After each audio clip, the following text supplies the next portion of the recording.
As empresas do setor elétrico continuam sendo queridinhas para quem gosta de dividendos também nesse ano 2025, principalmente por se tratar de um setor perene, que não importa o que aconteça, as pessoas vão continuar precisando de energia elétrica para fazer tudo que elas fazem na vida. E na Bolsa Brasileira a gente tem vários exemplos disso aqui, ó. A Copel, a Taesa, a Cemig, a Engie, Eletrobras, a Lupar, a Cetip. Agora a pergunta principal que fica é: qual é a melhor ação elétrica para 2025? Eu fiz um comparativo claro para te mostrar isso hoje e é o que eu vou te contar. Bora pro vídeo.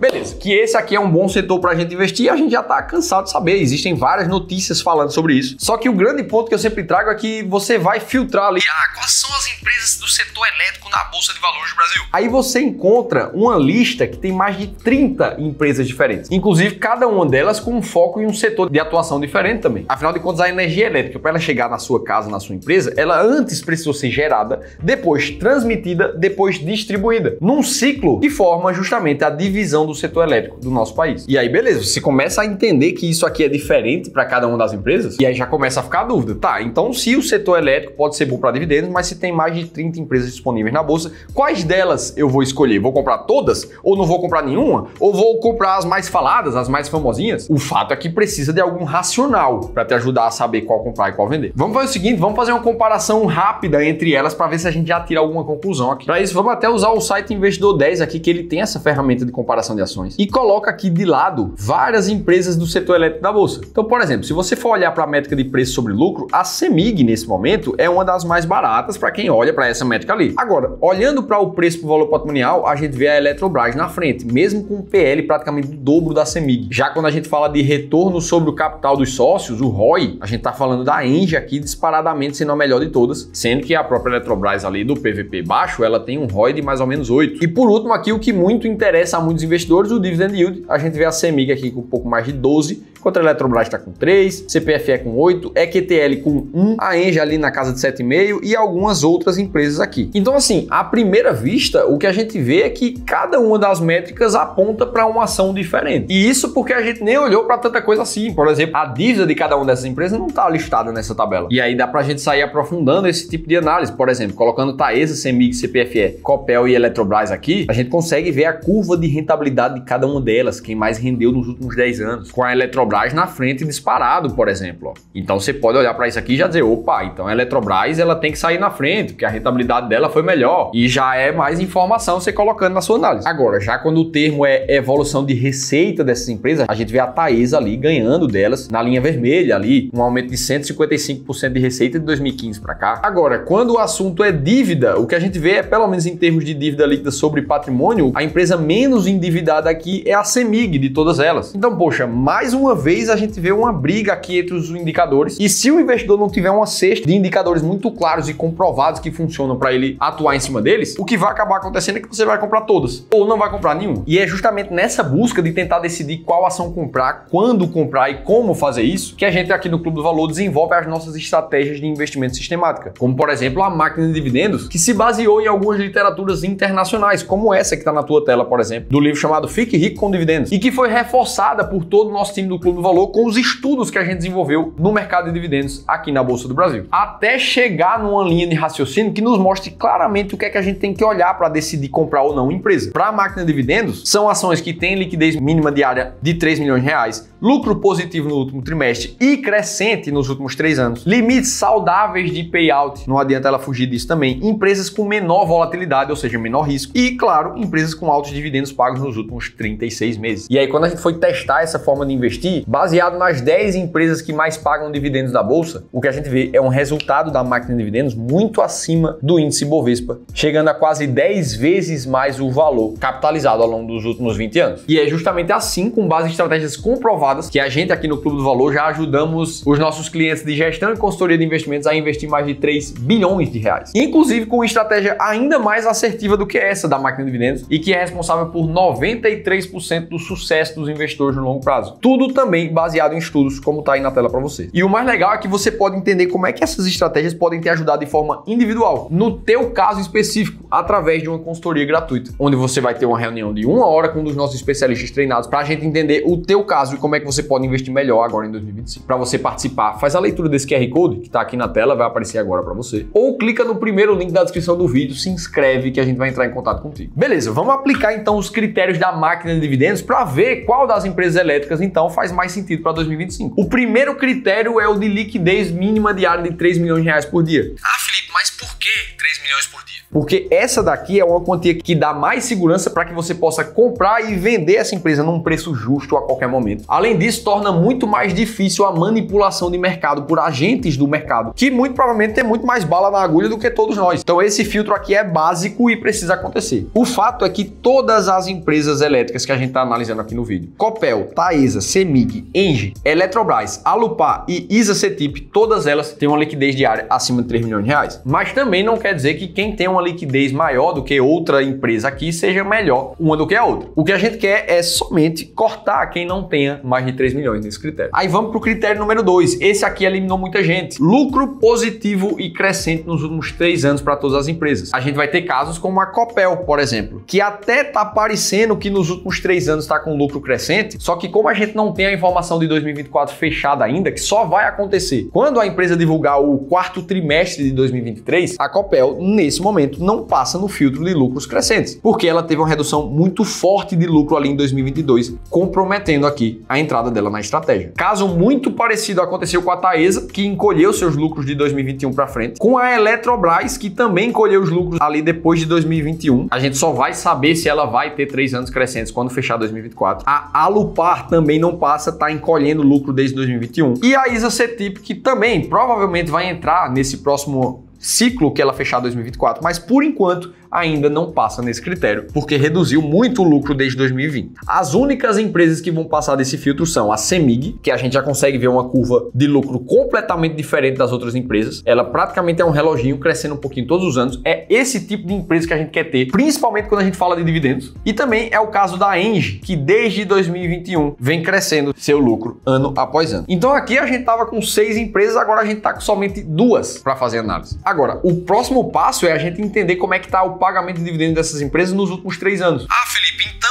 para a gente decidir as melhores empresas para 2025, você vai olhar para o dividendo do passado para fazer isso? E sim, é exatamente assim que você toma decisão baseada em dados. É a diferença de você se basear na realidade, no que você tem, que é muito mais assertivo do que você ficar tentando adivinhar o futuro. É essa forma de investir aqui que deixa os investidores muito mais suscetíveis aos seus próprios vieses emocionais. Afinal de contas, você está dizendo o que é que você acha que vai acontecer e na grande maioria das vezes, nós, seres humanos, somos muito ruins em tentar adivinhar o futuro. Então, beleza. Aqui, o que a gente vai querer fazer é olhar para cada uma dessas empresas que sobrou, qual é o dividendo financeiro pago nos últimos 3 anos, dando mais peso na análise para os dividendos mais recentes. Então, do primeiro ano tem mais peso, do segundo tem um pouco menos e no terceiro tem menos peso ainda. Assim, a gente chega numa métrica chamada de dividend yield ponderado nos últimos 3 anos, que pro caso da Engie está em 7,89%, o que coloca ela entre as 10 empresas mais pagadoras de dividendos da bolsa. E no caso da Cemig está em mais de 10,5% ao ano nos últimos 3 anos, também colocando ela entre as 10 empresas mais pagadoras de dividendos, segundo a máquina de dividendos. Então a conclusão final é que a melhor empresa elétrica para investir em 2025, na verdade, são duas, que apesar de ter colocações diferentes dentro do ranking da estratégia, elas devem juntas formar uma carteira com outras 8 empresas ali dentro. Agora me conta você, o que é que você está vendo do mercado e quais são as empresas do setor elétrico que você está comprando para esse ano. E se você quiser saber qual é o melhor site para analisar fundos imobiliários e ações, inclusive saber se o Investidor 10 que a gente mostrou aqui nesse vídeo é um dos melhores, você precisa assistir esse outro vídeo aqui que eu te contei tudo isso em detalhes, eu vou estar te esperando por lá.